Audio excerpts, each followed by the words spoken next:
Hi hello welcome to my channel. ఈరోజైతే నేను శనగల తాలింపు ఎలా చేయాలో చూపిస్తున్నానండి. దీనికోసం ముందుగా నేను 2 గ్లాసుల శనగలు ముందు రోజు నైట్ నానబెట్టుకున్నాను. మార్నింగ్ అయితే వీటిని 2 విజిల్లు వచ్చేంత వరకు విజిల్ కుక్కర్లో ఉడకబెట్టుకొని పక్కన పెట్టుకున్నాను. అందులో కొద్దిగా సాల్ట్ కూడా యాడ్ చేసుకున్నాను. అండ్ నెక్స్ట్ ఇంకా సన్నగా ఆనియన్స్ ఇంకా పచ్చిమిర్చి కూడా తరిగేసి పక్కన పెట్టుకున్నాను. ఆ తర్వాత ప్యాన్ పెట్టి ప్యాన్ వేడయ్యాక అందులో 1 స్పూన్ ఆయిల్ వేసుకున్నాను. ఈ ఆయిల్ కూడా కొద్దిగా వేడయ్యాక దీనిలో జీలకర్ర ఇంకా ఎండుమిర్చి కూడా యాడ్ చేసుకుంటున్నానండి. ఎండుమిర్చి ఆయిల్లో ఫ్రై అయ్యాక మనం ముందుగా కట్ చేసి పెట్టుకున్నటువంటి పచ్చిమిర్చి ఇంకా పుదీనా కొత్తిమీర కాడలు ఇంకా పుదీనా కరివేపాకు కూడా దీంట్లో యాడ్ చేసుకున్నానండి. అండ్ నెక్స్ట్ ఆనియన్స్ కూడా సన్నగా కట్ చేసి ఇందులో వేసుకుంటున్నాను. ఆనియన్స్, పచ్చిమిర్చి, పుదీనా, కరివేపాకు ఇవన్నీ కూడా ఆయిల్లో ఒక 1 మినిట్ అలా మనం ఫ్రై చేసుకుని ఆ తర్వాత దీంట్లో కొద్దిగా పసుపు వేసుకుంటున్నాను. సో పసుపు ఆ తర్వాత కొద్దిగా అల్లం వెల్లుల్లి పేస్ట్ కూడా దీంట్లో వేసుకుంటున్నాను. ఇంకా తాలింపు కాబట్టి ఇంకా శనగలలో అల్లం వెల్లుల్లి పేస్ట్ వేయడం వల్ల కొద్దిగా మనకి స్పైసీగా ఉంటుంది అండ్ టేస్ట్ కూడా చాలా బాగుంటుంది.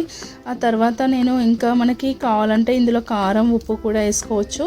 లేదంటే మనకు పచ్చిమిర్చి ముందుగా వేసుకున్న పచ్చిమిర్చి సరిపోతుంది, అంటే సాల్ట్ ఒకటి వేసుకుంటే సరిపోతుంది. అండ్ మాకు ఇక్కడ స్పైసీగా కావాలి కాబట్టి నేను కొద్దిగా కారం ఇంకా మిరియాల పొడి అండ్ సాల్ట్ కూడా యాడ్ చేస్తున్నాను. నేను సాల్ట్ ఇక్కడ శనగలలో ముందుగా కూడా కొద్దిగా వేసుకున్నాను అండి, అందుకోసమే ఇక్కడ కొద్దిగా తక్కువగా సాల్ట్ వేసుకుంటున్నాను.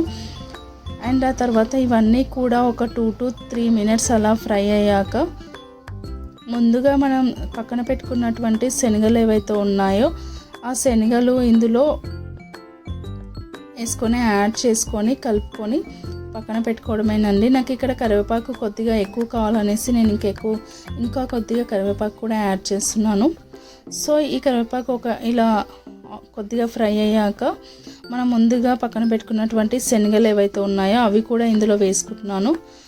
సో ఈ శనగలు, ఈ ఆనియన్స్ మొత్తం కలిసేట్టుగా ఒక 1 to 2 మినిట్స్ అలా మనం కలుపుకొని